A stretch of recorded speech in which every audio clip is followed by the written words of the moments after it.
dia, tudo bem com vocês? Sejam bem-vindos ao Agrofag desse domingo, dia 20 de agosto. Eu e o professor Celso estamos aqui para te atualizar sobre as principais notícias do campo dessa semana. Né, professor? Bom dia, tudo bem? Bom dia, Panelli, bom dia a todos, sejam bem-vindos. No programa de hoje vocês vão ver: produção de lúpulo, uma pesquisa desenvolvida em Palotina estuda a viabilidade do cultivo dessa planta aqui na região. O lúpulo é utilizado na fabricação de cervejas e as plantações chamam a atenção por conta do manejo, que é bastante curioso. No estúdio, pesquisadores falam sobre as vantagens desse cultivo. Show Rural de Inverno: 20 empresas vão apresentar novas tecnologias para a produção de trigo. Soja no semiárido nordestino: agricultor do Ceará manda vídeo para o Agrofag mostrando como está a plantação no sítio dele. É hora de podar as videiras para aumentar a produção nos parreirais. Em Castro, o Expo Leite reúne o que há de melhor na produção leiteira do Brasil. Comunicadores por um dia: acadêmicos de agronomia testam o desempenho diante das câmeras. Turismo rural: você vai conhecer uma opção de espaço para lazer e prática de esportes aqui de Cascavel. O Agrofag já começou, siga com a gente!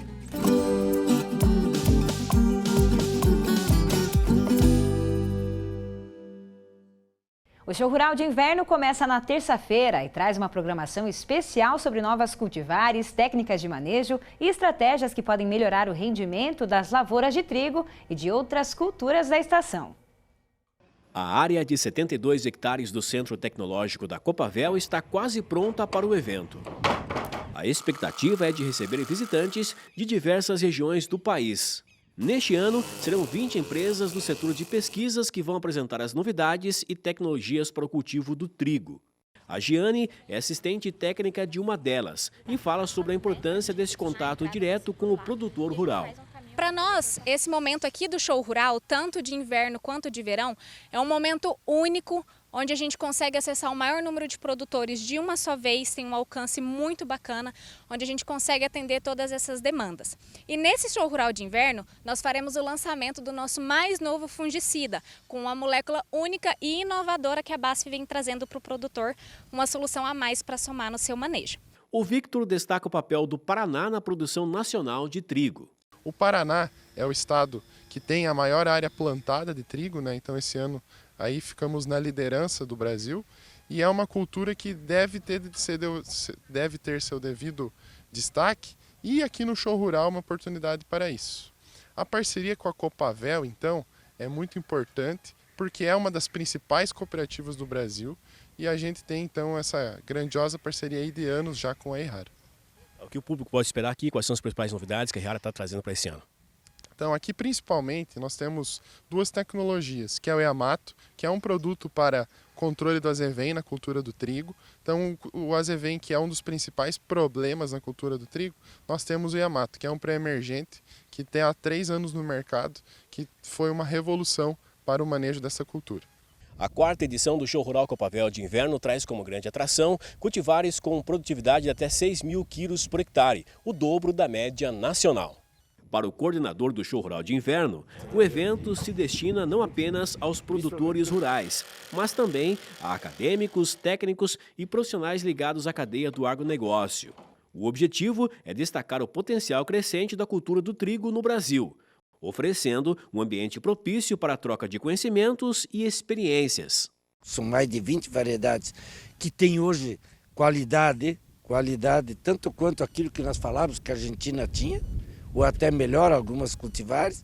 Então aquela história de que a farinha do Brasil... Não, hoje nós temos cultivar e temos condições de se equiparar aquilo que o mundo tem no melhor em termos de qualidade exigida para a nossa farinha, que sai uma escolha adequada da cultivar que vai ser plantado e com um manejo adequado que ele tem que fazer para poder criar essa oportunidade.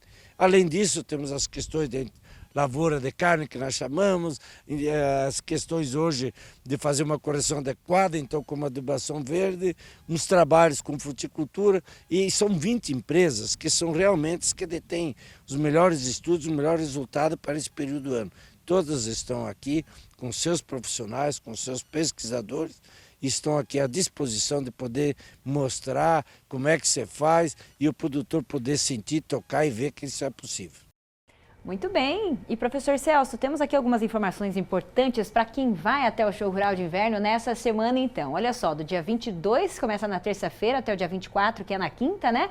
Abertura de visitação diariamente às 8h30 da manhã. São 31 variedades de trigo, além de aveia, triticale e plantas de cobertura, 20 empresas participantes e também acesso gratuito ao parque e ao estacionamento. E também o almoço será disponível também para quem visitar o Show Rural de Inverno. Professor Celso, uma oportunidade importante para quem quer conhecer mais sobre as culturas de inverno, né? Importantíssimo, né, Antonella? Veja bem, o Show Rural Copavel, aquele evento grande que acontece no começo do ano, já é tradicional. Porém, a Copavel não deixou também de privilegiar as culturas de inverno. E é importante o agricultor estar lá, ver o que está acontecendo, o que tem de fazer de manejo adequado, quais são as variedades novas, e tudo isso vai contribuir numa produtividade maior. Então, a Copavel está promovendo esse show rural, vamos dizer assim, de inverno, que a cada ano está se tornando tradicional e provavelmente tomará, assim, um vulto bem maior nos próximos apresentações, nos próximos anos. Isso mesmo. E agora nós vamos falar de soja, mas não daqui do sul, lá do Ceará. É o Agrofag pelo Brasil.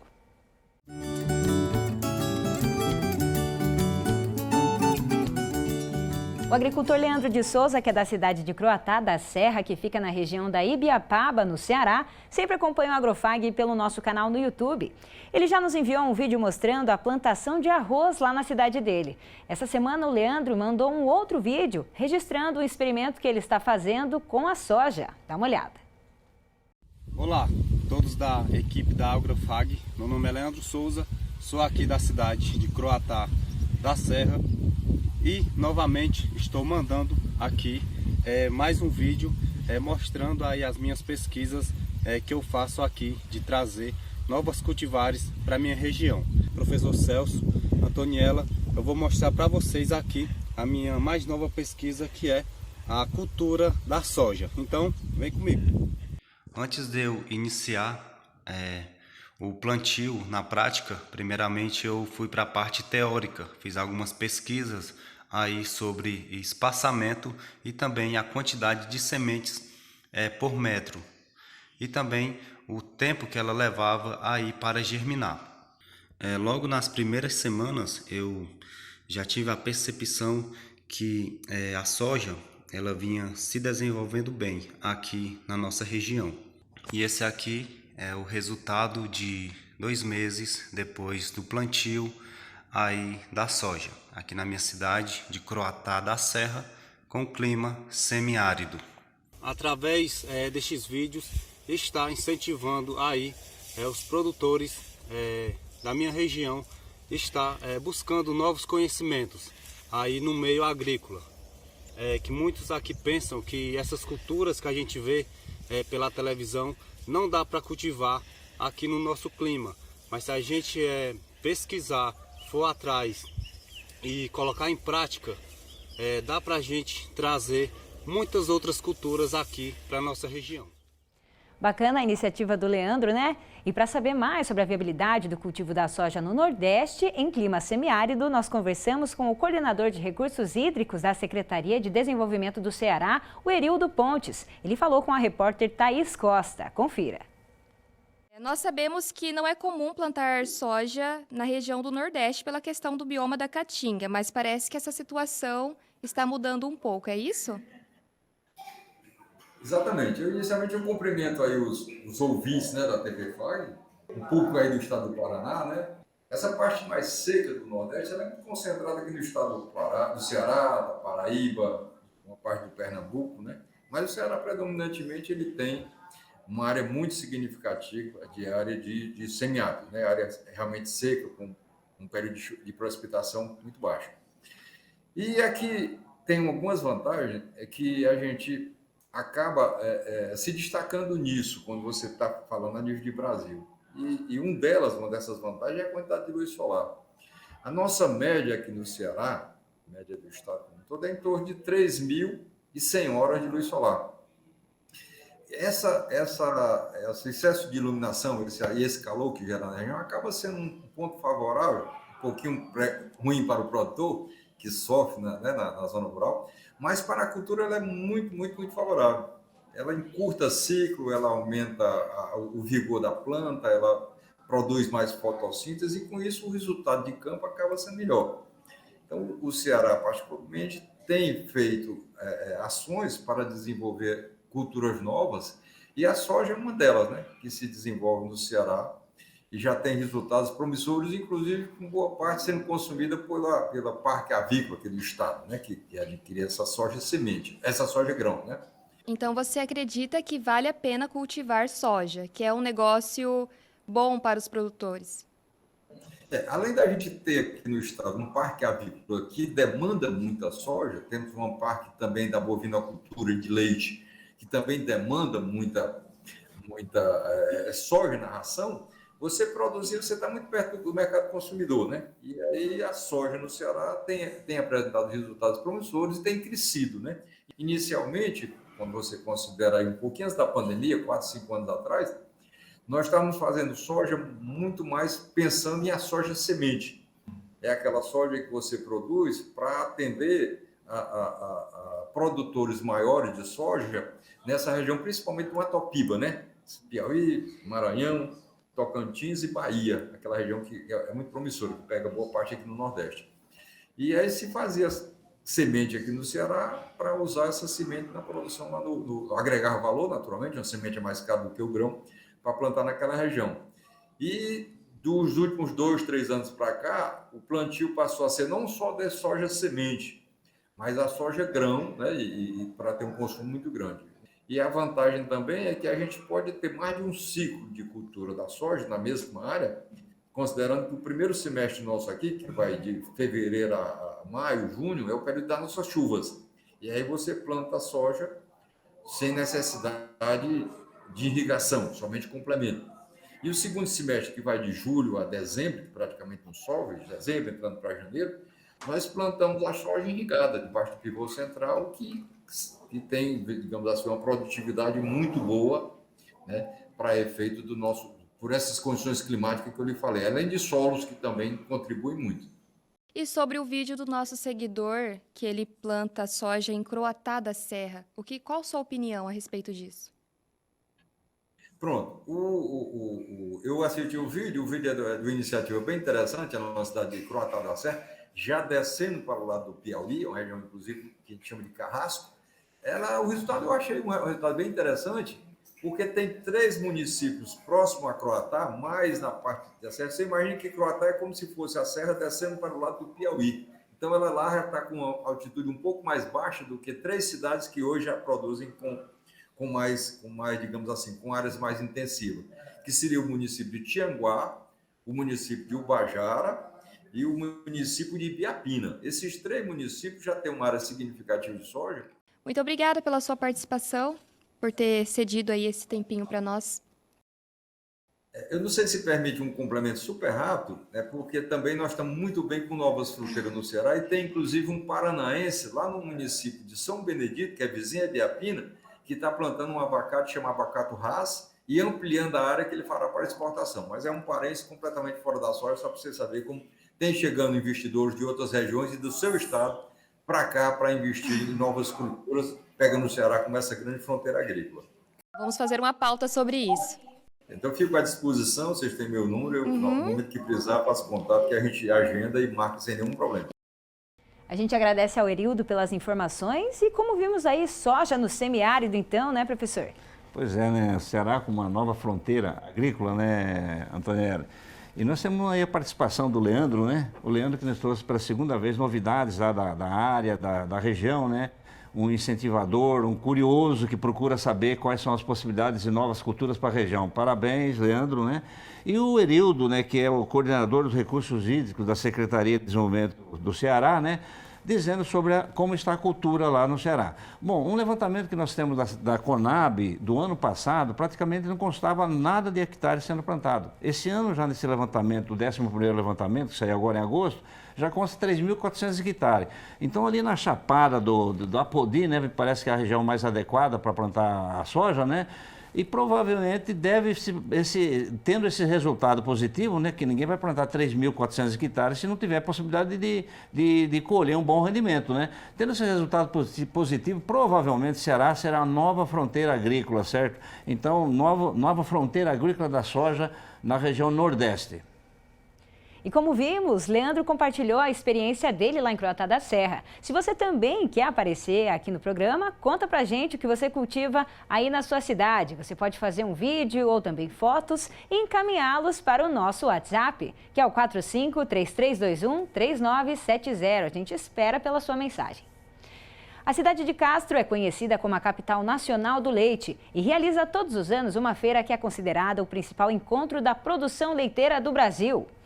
A AgroLeite reúne o que há de mais avançado em tecnologia e inovação para o setor. Esse ano, acadêmicos do curso de Medicina Veterinária do Centro FAG visitaram a feira. A AgroLeite reuniu empresas e profissionais ligados ao agronegócio, além de produtores rurais e público em geral. 260 expositores apresentaram novidades em áreas como a genética e a nutrição. Teve também exposição e julgamento de animais. Os acadêmicos de medicina veterinária visitaram a feira acompanhados do professor Euler Guérios, que aproveitou para conversar com um dos expositores sobre a importância da AgroLeite. Esse momento aqui na AgroLeite é um momento único, né? É quando o criador traz o animal de sua propriedade, né, para competir com os animais na mesma categoria e ele poder comparar, ver o melhoramento que está ocorrendo, comparar a sua vaca com o do seu concorrente. E na verdade não é bem uma competição, mas sim uma troca de conhecimentos, né? A exposição serve para congraçamento, serve também para vitória, mas principalmente troca de informação e conhecimento. Colaborando sempre para o crescimento da raça e o desenvolvimento do leite no Brasil. É isso? Exatamente. Este é um período do ano em que é recomendado fazer as podas das videiras, para garantir uma boa produtividade nos parreirais. Esse é o assunto do quadro Isa na Fazenda.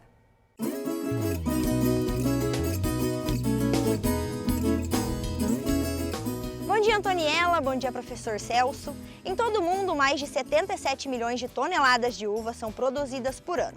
De acordo com o levantamento feito pelo IBGE em 2022, o Brasil é responsável por 1.500.000 toneladas colhidas em 74 mil hectares aproximadamente. O Rio Grande do Sul é quem lidera a produção brasileira e o Paraná está na 6ª posição, colhendo mais de 50 mil toneladas por ano. E agora, no fim do inverno e início da primavera, os viticultores de todo o país estão imersos em uma tarefa fundamental para garantir a qualidade e a produtividade das futuras safras de uva, a poda de inverno. E essa é a atividade que está sendo realizada pelos estagiários do curso de agronomia, que estão tendo a oportunidade de aprender a poda na prática com o professor Jorge Geller. Professor, por que é preciso fazer a poda de inverno? A videira é uma planta de crescimento indeterminado, é uma planta que cresce tipo cipó. Se não for podada, ela vai crescer indefinidamente e não vai produzir nada. Então, comercialmente, o agricultor tem a todo ano, né, realizar então a poda. E essa poda, inicialmente, então, vai provocar a quebra da dormência de gemas dormentes, né? E sobre essas gemas nascerão ramos do ano, que são os ramos produtivos de uva, né? Onde serão produzidos os cachos. E você pode nos mostrar como é feita essa poda? Sim, vamos fazer aqui nessa planta que está aqui. Esse sistema é o sistema chamado espaldeira, tá? Foi o produtor aqui optou por conduzir dessa forma.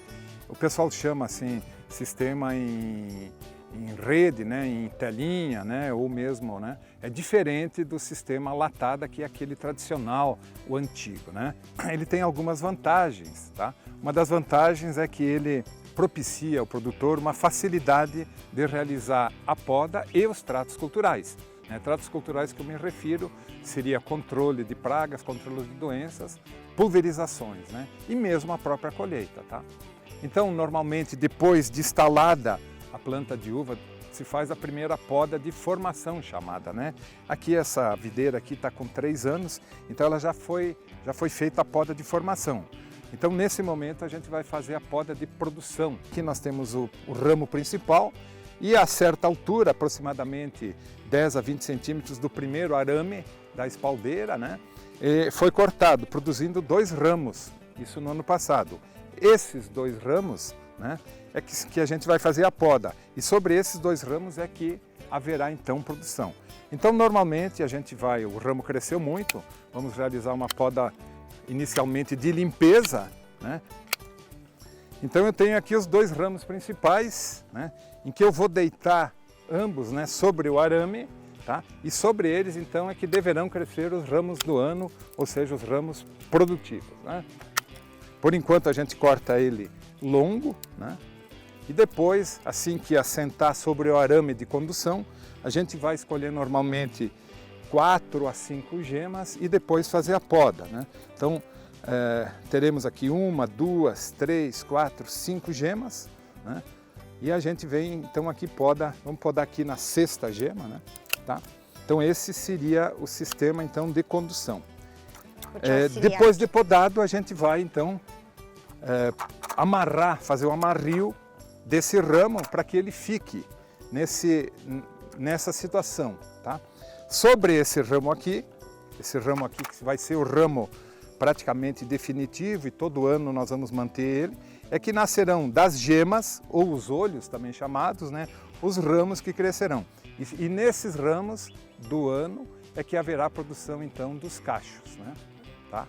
Então no ano seguinte, depois de que a planta perde a folha, o produtor novamente vem aqui embaixo e naquele ramo que produziu ele vai podar curto também.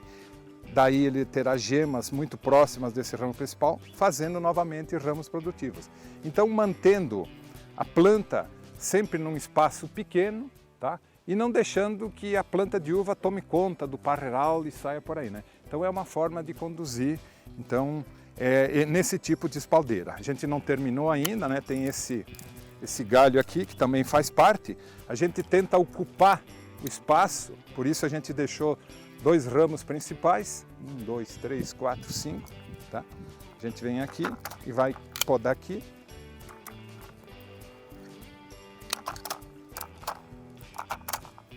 Então tá aqui, ó. Essa é uma poda, né, ideal no sistema espaldeira de uma planta de uva já, então é uma poda de produção, tá? Lembrando que a formação foi feita no ano anterior. Como vimos, a técnica de poda neste período, em agosto, serve para direcionar o crescimento das videiras de maneira estratégica e envolve a remoção de galhos mortos, doentes ou em excesso. Ao eliminá-los, a planta pode concentrar a energia para produzir uvas de qualidade superior. Os viticultores também ajustam a quantidade de brotos que vão crescer, assim como a quantidade de frutos e a exposição das uvas ao sol. Nos vemos na semana que vem e até lá! Acompanhe agora o Mercado Agrícola, que traz como encerraram os preços dos grãos. A saca da soja, R$ 130. A saca do milho, R$ 45. E a saca do trigo fechou a semana em R$ 63 em Cascavel. No próximo bloco, você já viu uma plantação de lúpulo? Em Palotina, um grupo de pesquisadores da UFPR estuda a viabilidade do cultivo dessa planta, que é um ingrediente fundamental para a produção de cervejas. Você vai ver que a técnica de manejo é muito curiosa.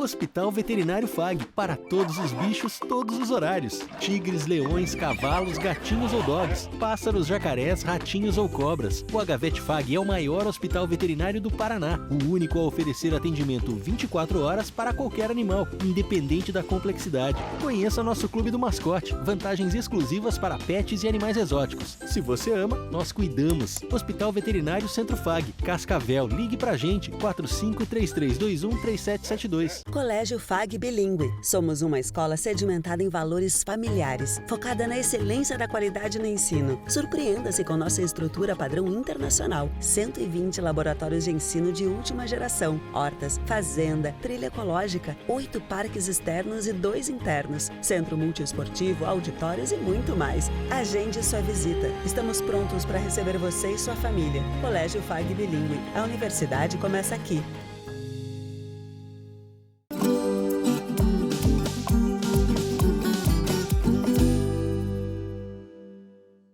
Estamos de volta! O Brasil é o terceiro maior produtor mundial de cervejas, atrás dos Estados Unidos e da China. Ainda assim, o país não é autossuficiente na produção de algumas matérias-primas essenciais, como é o caso do lúpulo. A planta é responsável por definir o amargor e o aroma da cerveja.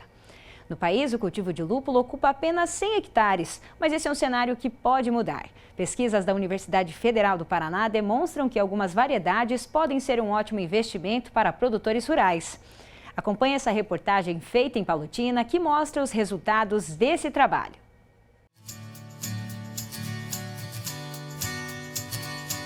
Essa planta chama a atenção, principalmente pelo modo como é cultivada.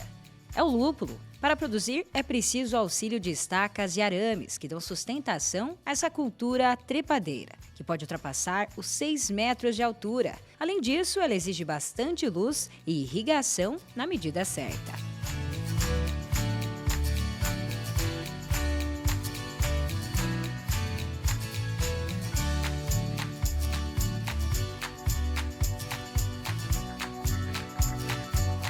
O lúpulo é um grande conhecido do Sato. Ele é coordenador da área de pesquisa do campus da UFPR de Palotina. O interesse pelo cultivo da planta começou em 2018, com apenas algumas mudas. E não é que deu certo? A partir daí, em 2019, foi criado o LUPA, grupo que se dedica exclusivamente aos estudos sobre o lúpulo. A gente não sabia direito do que se tratava essa cultura, só sabia que era ingrediente da cerveja. E aí alguns alunos me procuraram, com interesse de estudar um pouco mais. Então, a gente plantou as primeiras 100 mudas, em 2018 mais ou menos. Aí, em 2019 o grupo cresceu um pouquinho e a gente começou a trabalhar com outras variedades de lúpulo, outros sistemas de condução, iluminação diferenciada, A gente ampliou. Aí, também trabalho com manejo de pragas, adubação, controle de doença, enfim, todas as áreas da agronomia. A área experimental tem 3.000 metros quadrados, que abrigam 400 plantas de 16 variedades. A posição dos pés é projetada dessa forma, em V, técnica de manejo que tem dado certo nos países europeus, de onde veio o lúpulo. O lúpulo é uma planta que cresce muito rápido, o desenvolvimento dela é gigantesco. Em determinada fase ela cresce até 30 centímetros por dia. Então assim, a gente precisa estar atento todos os dias. O manejo que a gente utiliza aqui, espera a planta chegar lá no alto, e enquanto ela não chega lá no alto, ela tem iluminação. A gente coloca uma iluminação complementar. Quando ela chegou no alto, a gente desliga a luz e aí ela floresce. Aí ela fica com esse aspecto aqui que vocês estão vendo. Durante muito tempo se entendia que ele precisava de frio. Nos estudos que a gente realizou aqui na universidade, em outros institutos, a gente percebeu que ela não é uma planta que precisa de frio. É uma planta que tolera o frio. Em contrapartida, também a gente identificou que ele tem uma demanda, que é um fotoperíodo, ou seja, a duração de horas de luz do dia, de pelo menos 17 horas. Então hoje esse é o fator que vai limitar a nossa produção. Com o auxílio da suplementação, então a gente conseguiu solucionar essa demanda. A gente consegue ter aí 2 safras por ano bem tranquilo. Por aqui, os acadêmicos fazem a avaliação da qualidade do lúpulo, desde o plantio das mudas, manejo, colheita, secagem e classificação. Eles também desenvolvem técnicas para garantir o controle sustentável de pragas e doenças que afetam a cultura. E agora eu estou aqui para conversar com alguns dos acadêmicos que fazem parte desse projeto do LUPA. E aí a gente vai ver um pouquinho de como esse manejo depende também, dos esforços dos acadêmicos e também serve como uma opção de diversificação, A Laura é uma dessas acadêmicas que já participa aí há um tempinho do projeto. De que maneira você tem visto que o lúpulo pode ser uma oportunidade aqui para a região, Laura? Eu acredito que pelo lúpulo está começando agora, a gente ainda tem muito o que alcançar em conhecimento e é interessante porque você foge um pouco das grandes culturas como soja e milho, que também são importantes para a nossa região, mas o lúpulo ainda pode diversificar muito, tanto a renda quanto o nosso conhecimento acadêmico, e eu acho que é muito interessante a gente avançar nesse conhecimento, estudar mais, para conseguir ter esse desenvolvimento da cultura, O lúpulo, como ser uma cultivar nova no Brasil, não tem muito o que saber, não tem muito o que estudar. Com isso a gente vai desenvolvendo técnicas aqui, a gente mesmo. Igual a gente estava com situações de ataque de vaquinha. A gente, o que a gente faz e tal, vamos pensar numa estratégia assim que possa resolver nosso problema. Aí eu converso com outros colegas meus, com o nosso orientador, o Alessandro Sato. A gente implantou armadilhas aqui na área, como vocês podem observar, que, nossa, isso daí foi muito importante para o desenvolvimento, porque antes as plantas estavam sendo bem atacadas. Com isso diminuiu muito, até teve armadilhas que em uma semana teve que trocar, colocar novamente 2, 3, 4 vezes, porque estava atraindo bastante esses insetos. E com isso a gente teve um resultado positivo. A parte utilizada na produção de cervejas é a flor, chamada de cone.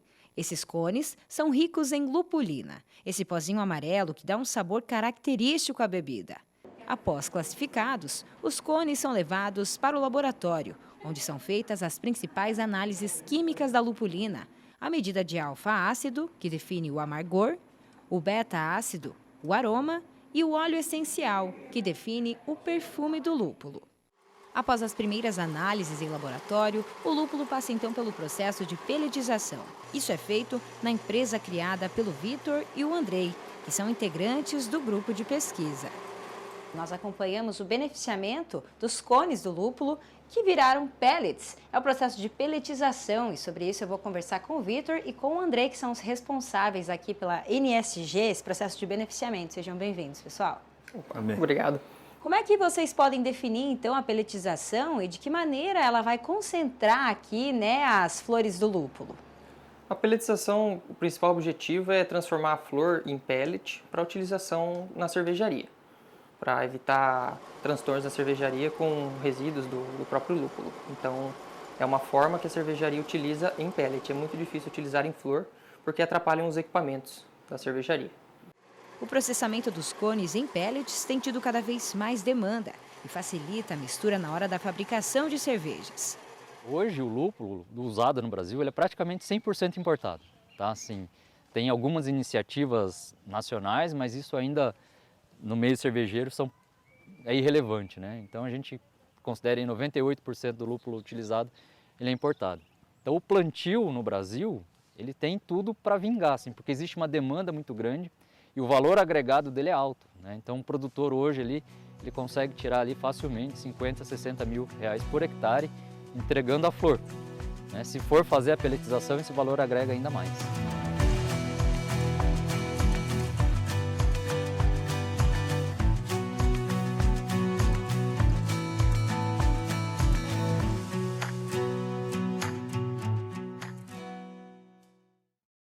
E aqui no estúdio a gente continua falando sobre lúpulo e para isso a gente recebe Alessandro Sato, que é responsável pela área de pesquisa do lúpulo lá na UFPR de Palotina e professor também. Seja bem-vindo.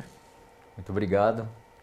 É um prazer estar aqui conversando com vocês, falando dessa cultura nova, né, no Brasil e estou à disposição de vocês. Muito bem. E também o Vitor de Carli, que é agrônomo e sócio proprietário da NSG. Seja bem-vindo, Vitor. Obrigado. Prazer estar aqui com vocês também e esclarecer, tirar todas as dúvidas sobre o manejo e a cultura. Muito bem. E são várias dúvidas, né, professor? O lúpulo é uma cultura aí que os produtores rurais têm bastante dúvidas ainda, né, sobre o manejo, sobre o cultivo. E eu queria que você falasse, Sato, você que está por dentro desse assunto, né, desde 2018 que você começou a estudar a fundo o lúpulo, de que maneira o lúpulo vem se comportando no Brasil e como os produtores rurais podem ver uma oportunidade no cultivo dele. O lúpulo é uma planta cultivada principalmente em países frios, né? Países europeus, Estados Unidos. Então, durante muito tempo se entendia que era uma planta que precisava do frio para se desenvolver. Até por isso que demorou para chegar no Brasil. Mas hoje a gente já percebeu que o lúpulo é diferente, ele tolera o frio. Tá? Então, assim, em regiões que não tem frio, ele se desenvolve bem. Em regiões que tem frio, ele vai um pouco mais lento, mas ele também acaba se desenvolvendo muito bem. Então, assim, para as condições brasileiras, de forma geral, é uma planta que tem futuro, assim, ela tem bom desenvolvimento. Basta o produtor ter as técnicas de manejo adequadas para produzi-lo.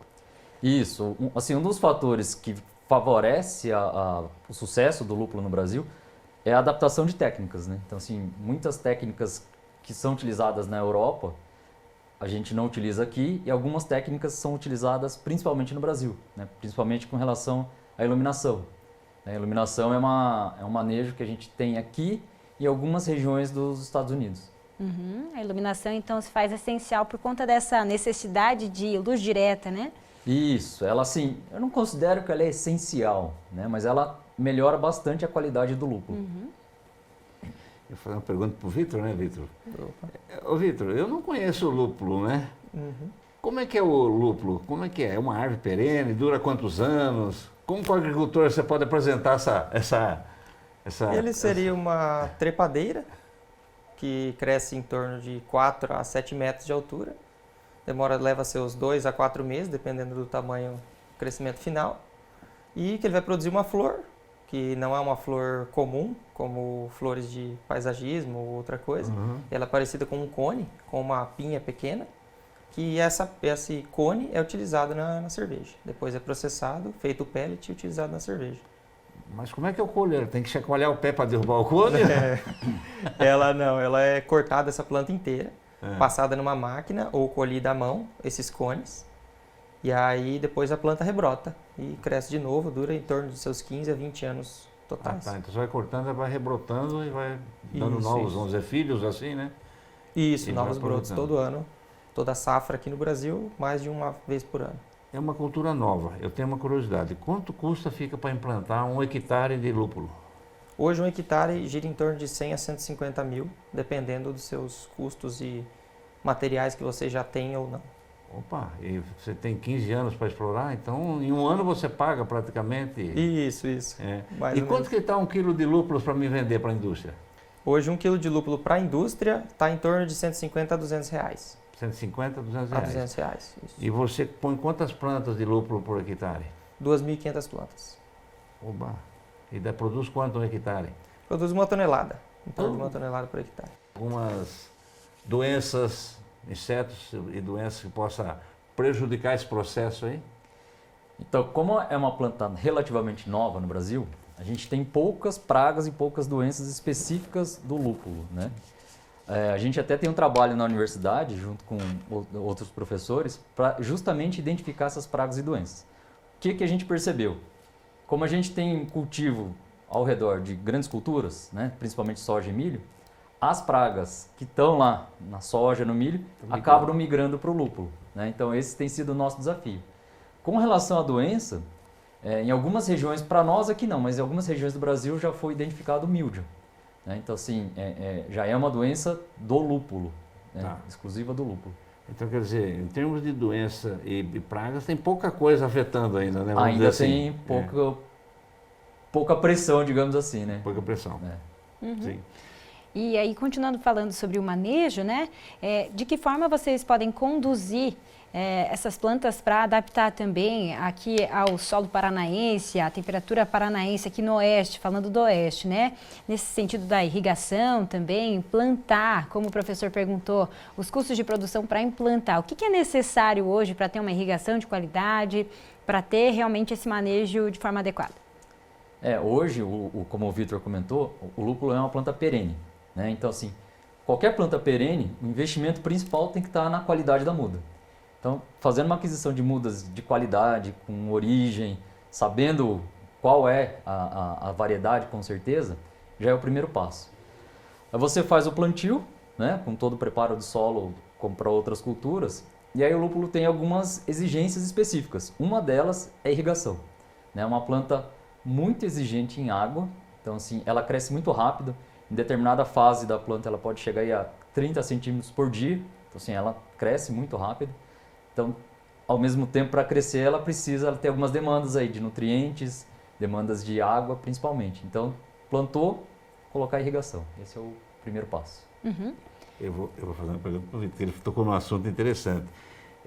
Multiplicação por estaquia? Por estaquia. Por estaquia é o principal modo hoje, mas também tem por micropropagação, que aí evita a propagação de doenças e tudo mais, e uma muda de melhor qualidade, mas em larga escala hoje é estaquia. Estaquia. Se eu quiser hoje colocar 1 hectare de lúpulo aí, onde que eu compro a muda? Tem viveiros credenciados, recomendados pela Associação Produtora de Lúpulo hoje, no Brasil. Então, tem vários viveiros que têm essa quantidade e conseguem disponíveis hoje. Você liga e encomenda elas. Então, Normalmente gira em torno de 3 meses até o retorno da muda para você. Hoje a gente tem 3 grandes produtores de mudas, assim, com garantia, né? Então, assim, está começando, mas esses viveiros, assim, eles são extremamente tecnificados. Né? Um deles, por exemplo, tem um sistema de irrigação todo automatizado, assim, então o pessoal tem investido bastante. Professor Sato, a gente viu aqui, por exemplo, que você tem um rendimento fantástico, né? Que em um ano você paga o investimento, e é só colher os frutos, né? Como é que está a situação do lúpulo no Brasil? Está aumentando? Como você vê o lúpulo, essa nova cultura, assim, vamos dizer assim, entrando? Assim, os primeiros cultivos começaram ali em meados de 2016, 2017, lá no estado de Santa Catarina principalmente, né?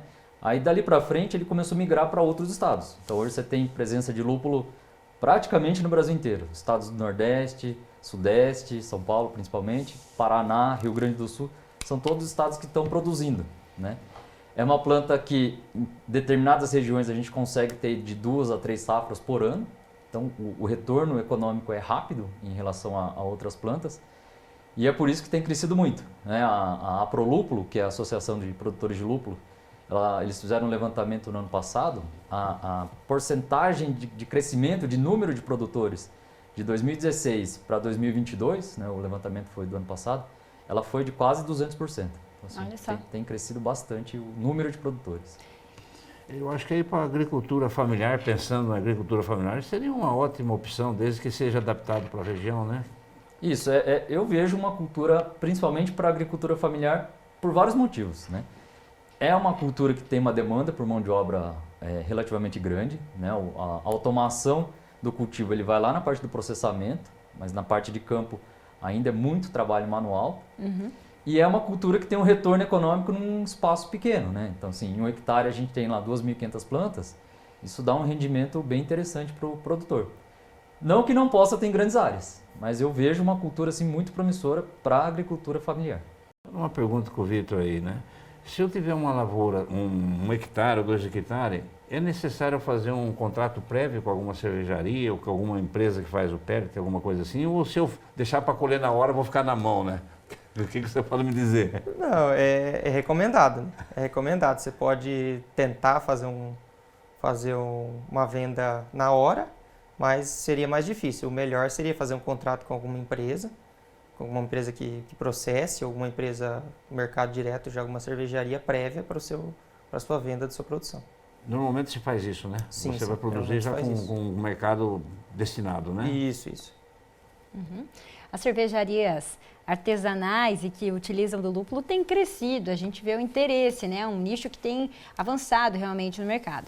E o lúpulo, ele traz realmente esse sabor diferenciado, as pessoas que se especializam nessa área também percebem que, por exemplo, os testes em laboratório que conseguem avaliar muito subjetivamente o lúpulo tem crescido também, porque o lúpulo tem disso, né? Dessa experiência, da sensação. Como que o lúpulo, ele consegue ter essa definição de sabor, de aroma? De que forma que acontece isso, Sato? O lúpulo, na verdade, assim, ele começou a ser utilizado na cerveja por ser um produto conservante, né? Então, assim, o primeiro passo era para não estragar a cerveja. Hoje, além desse fator de conservação, ele é o responsável por dar o amargo da cerveja, que a gente quantifica em ácido alfa, né? Então, assim, a porcentagem de ácido alfa é o que vai determinar o amargor da cerveja. E o óleo essencial, que é o que vai determinar o aroma da cerveja. Então, quando a gente prova uma cerveja e ela está bem amarga, muito provavelmente foi utilizado um lúpulo com essa característica de mais amargor. É claro que no processamento, né, na elaboração da cerveja, dá para ter essa alteração também. Mas basicamente assim, cervejas amargas usam lúpulos com elevado teor de ácido alfa e as mais aromáticas com elevado teor de óleo essencial. Eu ia perguntar agora sobre as ações do Lupa, do grupo de vocês lá da UFPR, que tem crescido cada vez mais, né? Também bastante participação dos acadêmicos, até de egressos. Como é que o Lupa está sendo desenvolvido aí, Sato? Junto com o crescimento do lúpulo, né? Então surgiram alguns grupos de estudo e o Lupa foi um desses grupos que surgiram. Então, a gente começou lá na UFPR em meados de 2018, mais ou menos. Depois a gente conseguiu agregar parcerias, né? Então hoje a gente tem a parceria muito forte com a Universidade Estadual de Londrina, Então a gente trabalha em 2 instituições de ensino focados em uma pesquisa só, né? E o grupo está crescendo bastante. Hoje a gente tem 46, 47 alunos de graduação, mais uns 5, 6 de pós-graduação, fora os demais professores e pesquisadores, né? Então eu sou coordenador do Lupa, mas a gente não trabalha sozinho. Tem o pessoal do manejo de pragas, manejo de doença, da fertilidade, nutrição de plantas, cada um na sua área, contribuindo para o crescimento do lúpulo. E aí um último recado que eu queria que vocês deixassem para quem tem curiosidade sobre o lúpulo, para quem quer adquirir mudas e conhecer mais sobre a cultura, o que você diria para essas pessoas que estão nos acompanhando agora, Vitor? Quem tem interesse em produzir ou quem tem interesse em conhecer um pouco mais da cultura, nos acompanhe no Instagram ou entre em contato conosco. E aí podemos solucionar todas as suas dúvidas, sanar todas as suas dúvidas, solucionar os problemas também. Se você está produzindo, está tendo algum problema também, fazemos essa parte de assessoria e acompanhamento do produtor. Muito bem. E você, Sato? Como já foi bastante falado aqui, né, muito dito, o lúpulo está em crescimento, o mercado tem demanda, o Brasil é o 3º maior produtor de cerveja do mundo, então assim, é um mercado em expansão. E como o Vitor comentou, a gente está à disposição ali para colaborar, tanto no plantio quanto no processamento. Eu tenho contato com outros consultores, né? Então assim, a gente está trabalhando para a cultura vingar no Brasil. Muito bem, a gente deseja aí uma ótima produção, né? Produção é sucesso, né? Porque a gente gosta que isso vá para frente, né? Que isso tenha sucesso, né? Principalmente para o pequeno agricultor, que eu acho que é um nicho muito importante isso daí. Com certeza. Gente, obrigada pela participação de vocês e até a próxima. Obrigado. Valeu. E agora vamos acompanhar como fica a previsão do tempo para os próximos dias.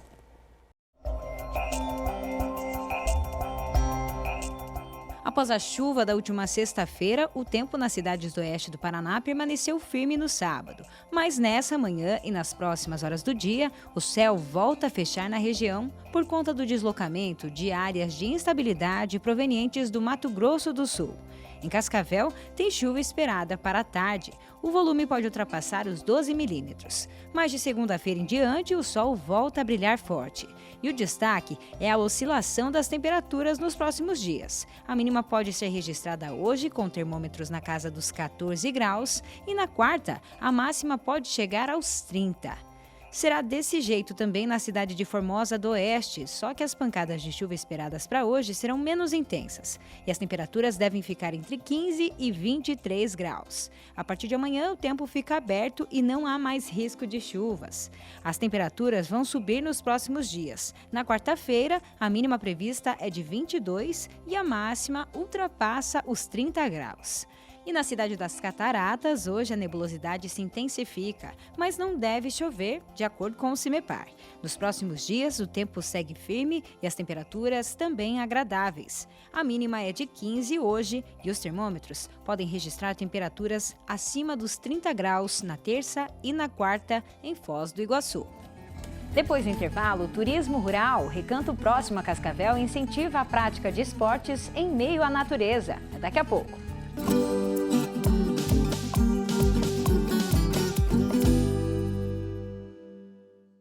Hospital Veterinário FAG, para todos os bichos, todos os horários. Tigres, leões, cavalos, gatinhos ou dogs, pássaros, jacarés, ratinhos ou cobras. O HVET FAG é o maior hospital veterinário do Paraná, o único a oferecer atendimento 24 horas para qualquer animal, independente da complexidade. Conheça nosso Clube do Mascote, vantagens exclusivas para pets e animais exóticos. Se você ama, nós cuidamos. Hospital Veterinário Centro FAG, Cascavel, ligue pra gente, 4533213772. Colégio FAG Bilíngue. Somos uma escola sedimentada em valores familiares, focada na excelência da qualidade no ensino. Surpreenda-se com nossa estrutura padrão internacional. 120 laboratórios de ensino de última geração, hortas, fazenda, trilha ecológica, 8 parques externos e 2 internos, centro multiesportivo, auditórios e muito mais. Agende sua visita. Estamos prontos para receber você e sua família. Colégio FAG Bilíngue. A universidade começa aqui.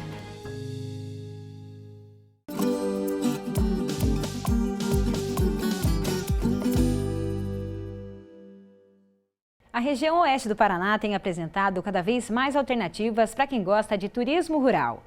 Em Cascavel, um casal transformou o sítio da família em um espaço de lazer e prática de esportes e fica bem pertinho da cidade. Dá uma olhada.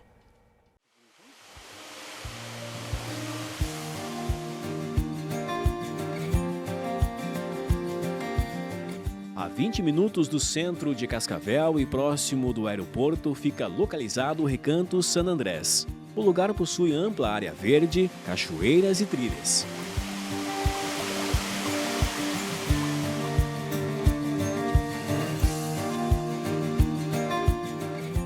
São 34 anos de história, inicialmente com intuito particular e encontros com a família. Mas, recentemente, o casal André e Evelyn decidiram explorar o espaço e conectar pessoas que apreciam a natureza. Através de amigos da família, familiares, pessoas próximas a nós, falaram: André, esse local é deslumbrante, esse local é magnífico, tem uma energia muito boa. Por que vocês não começam a trabalhar com o turismo rural? Por que vocês não abrem um pouquinho o espaço de vocês para fazer outras pessoas vivenciarem um pouquinho de uma maravilha que fica dentro do nosso município de Cascavel? Nós achamos muito importante, né, começar a iniciar, né, nessa propriedade o turismo, né, abrir para outras pessoas que possam ter esse contato com a natureza, né, tendo em vista que muitas vezes a gente sai do nosso município, né, que tem tantas belezas, e vai para outros lugares longes, né, e não tem necessidade disso. Aqui em Cascavel a gente tem muito lugar belíssimo, né, são lugares deslumbrantes mesmo. Carlos é o guia que conduz os aventureiros por essa jornada.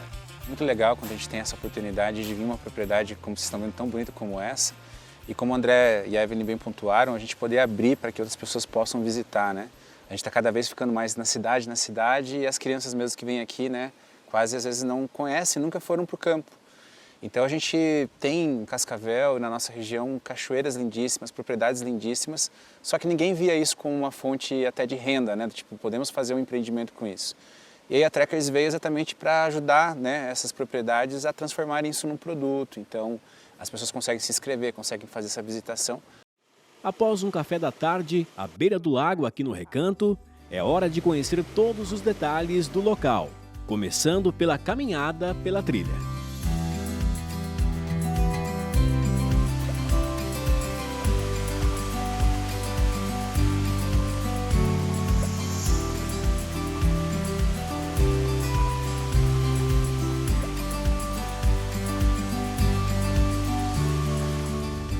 Uma das experiências mais emocionantes que o Recanto proporciona é a prática de rapel na cachoeira de 18 metros de altura.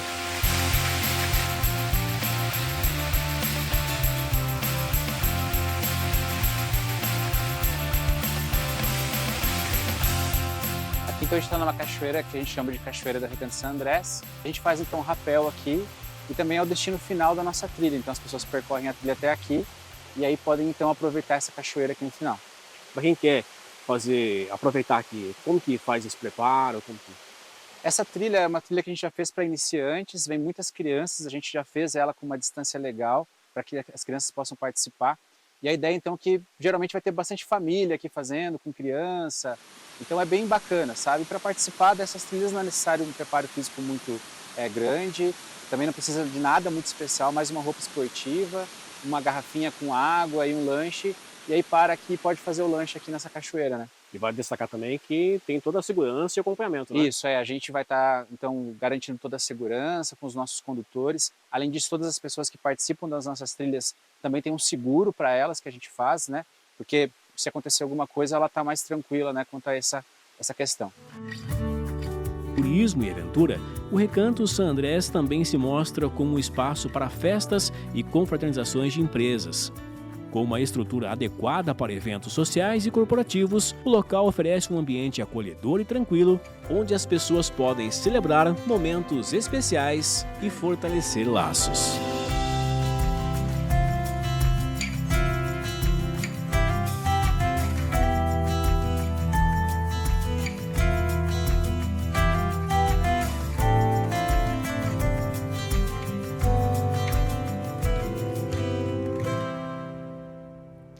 Que lugar lindo, né? Encantador, realmente.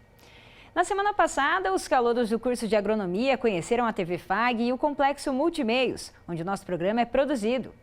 Foi um momento em que eles superaram o nervosismo em frente às câmeras e foram comunicadores por um dia. Dá uma olhada. A dinâmica começou no estúdio da TV FAG, onde a turma conheceu um pouco mais sobre o AgroFag.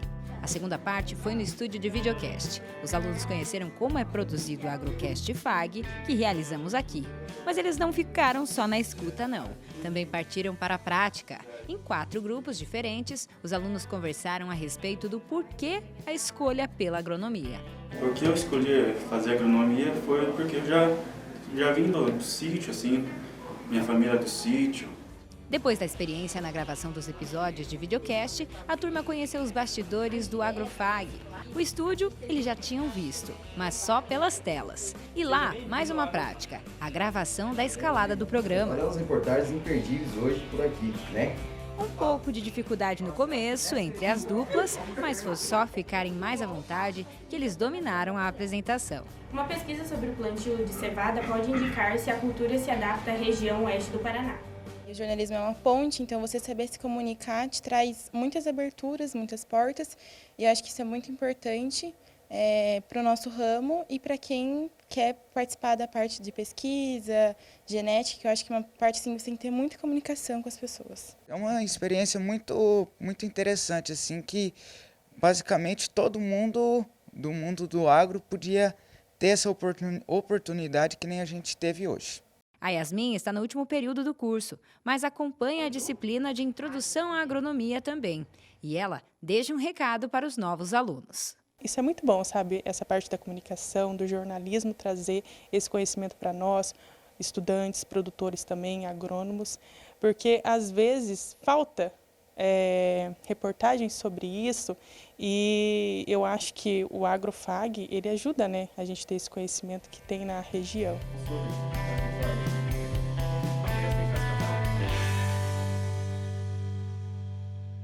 Professor, foi interessante ver os alunos aqui participando e também, né, se desafiando em frente às câmeras, bem bacana realmente. É um momento interessante, né? Um momento de descontração, de nervosismo, né? Conhecendo a realidade de quando se faz um programa, né? Vendo a importância que é de fazer um programa, como fazer, as pessoas que estão envolvidas para fazer o melhor, né? E mostrando também, né, que o agrônomo pode também fazer uma parte do jornalismo no campo, né? Então, por que não, né? Eu aqui que dou aula há mais de 10 anos aqui, né, 45 anos de profissão de engenheiro agrônomo, de melhorista, eu sinto aquele frio na barriga toda vez que começa, né? Imagina os alunos quando vieram aqui, né? Que legal, que legal. E agora vamos conferir os preços da proteína animal dessa semana.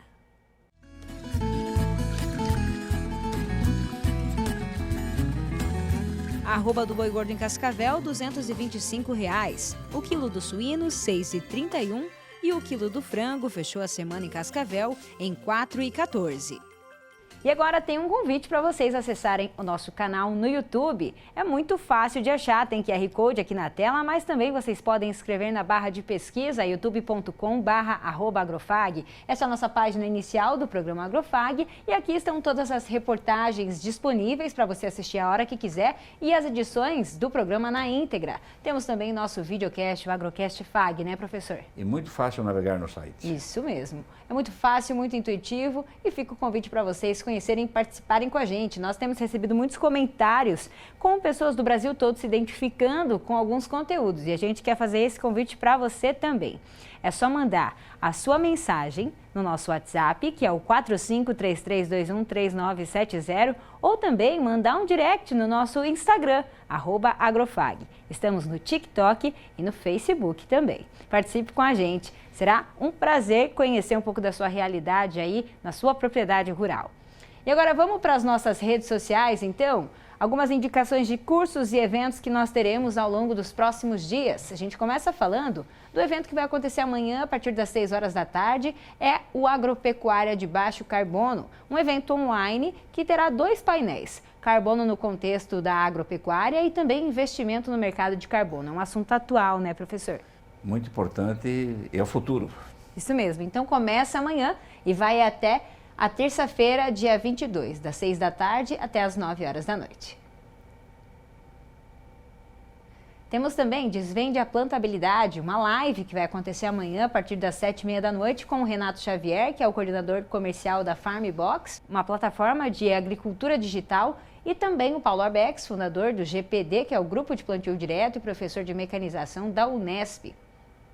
Agora nós temos uma indicação lá do centro do Paraná, né? Na região central.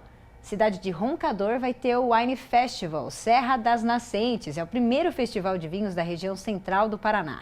Você pode falar com o Vidal, né, professor Celso? Vidal. O Vidal que mandou essa indicação pra gente, o Vidal Kovalek. E ele é lá de Roncador e traz essa dica, então. Temos aí na tela um mapa, né, que indica as distâncias aí das principais cidades do Paraná até Roncador. Então, para você que gosta aí de uma degustação de vinhos de mesa, vinhos finos e espumantes, né, você pode conhecer, então, um pouquinho dessa experiência gastronômica e muito tradicional também, que é essa degustação de vinhos. Você tem também a Feira do Produtor, comidas típicas italianas e artesanais e passeio pelo vinhedo e mirante com música. Pensa que experiência legal. Dia 16 e 17 de setembro, aí para vocês, Wine Festival. Agora, nossas participações lá no Instagram, o João Amaral, junto com os colegas, né, do curso de agronomia, aula prática de construções e eletrificação rural. Que bacana! Show de bola, então, a participação dos meninos com a gente no Instagram. Temos também aí a participação das mulheres do Sindicato Rural de Toledo, algumas das integrantes de lá durante um evento que aconteceu em Toledo nessa semana. Parabéns, meninas, pelo projeto que vocês têm realizado no Sindicato Rural de Toledo, e essa comissão feminina tem mandado muito bem, belas iniciativas, professor. Parabéns. Parabéns para elas. Muito bom vê-las. Olha só, o Luiz, que não perde nenhum Agrofag, toda semana ele está assistindo, ele assiste no domingo, assiste durante a semana também. Luiz, um abraço para a Sônia e para o João também, que são da família do Luiz. E aí a gente tem a foto de um grupo de engenheiros agrônomos australianos, representados aí pelo David, que conversou com a nossa equipe e veio até o oeste do Paraná com o seu grupo de engenheiros também, né, lá da Austrália, para conhecer um pouquinho da realidade do oeste paranaense. O Eduardo Festugato recepcionou esses agrônomos lá na propriedade dele e aí a gente tem esse registro muito bacana. Troca de experiências, né? Isso é importante, né? Muito importante. E agora um exemplo aqui. Um relax. Um relax, mas olha só uma curiosidade sobre essa foto. Seu Francisco Stocker, ele é o morador mais antigo da Colônia Esperança, 85 anos de idade, nasceu aqui e está com o netinho Hugo e também com a netinha Ana Júlia. Seu Francisco, eu fiquei sabendo que ele assiste o Agrofag todos os domingos, então a gente manda um grande abraço para ele, né? Um abração para o seu Francisco. Poxa, olha só. 80 aí? 85. Nossa. 85 anos, grande abraço para o seu Francisco. Deve ser, né? Bem vividos, imagina com certeza, só. Né? Imagina e os netinhos só. Lindos aí. Hein? Com certeza. Ótimo domingo para o seu Francisco, para toda a família, para toda a comunidade lá da Colônia Esperança. Um grande abraço. Professor, com esse registro, nós encerramos o Agrofag desse domingo. Te vejo na semana que vem. Até semana que vem, pessoal. Um abraço. Tchau, tchau, pessoal. Ótima semana a todos.